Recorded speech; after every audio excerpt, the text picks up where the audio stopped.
What's up, guys? Today we're going over the mistakes I made in my worst regionals yet, so that hopefully I don't make them again and nobody else makes these either.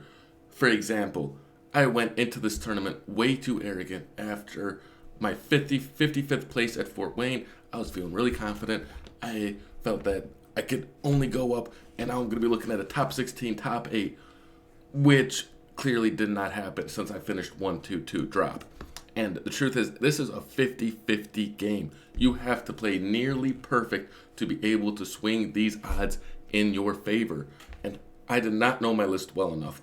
I didn't have enough reps, didn't have enough practice, didn't know the proper prize mapping. So sure, I practiced setting up, but actually late game sequencing, I didn't have enough reps with for energy management and just ensuring I could take 6 prizes quicker than they did.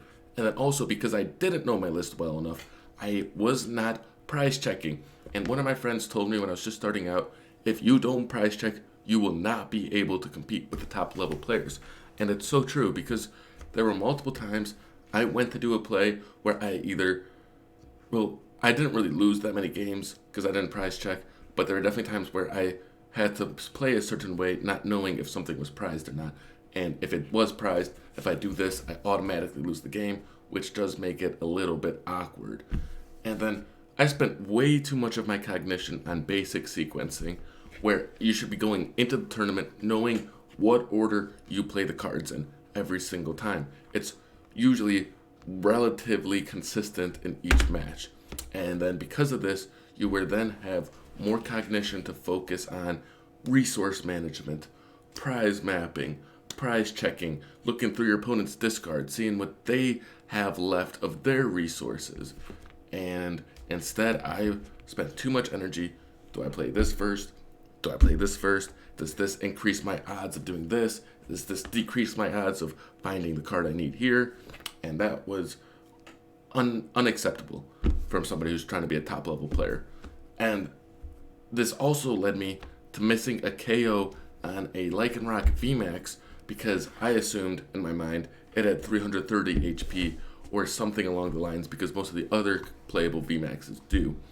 And I could have taken the KO with all 4 energies of my Tyranitar, but I didn't see it until I already attached elsewhere, and it was too late to take the KO. Once again, unacceptable, because I spent too much time focused elsewhere on basic resource management.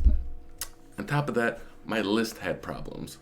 I didn't have enough boss. As I explained in my last video, I lost many games. For example, I hit the Lycanroc VMAX, and then he retreated it, and I didn't have a boss to take an easy 3 prizes and win the game. And I also I accepted that I had an auto loss into Duraludon, but after I changed my list going into Sunday, and I added a second boss and added Serena for the cup, I actually beat a Duraludon by being able to boss up the Duraludon, and then he put down a second Duraludon V, and I bossed it up again, preventing the Duraludon VMAX from ever entering play, and I ended up winning it. So just to do a quick little recap, make sure you check your prizes, make sure you figure out your opponent's plays, their resource management, look through discards often, and you will win more games, because this game is a coin flip.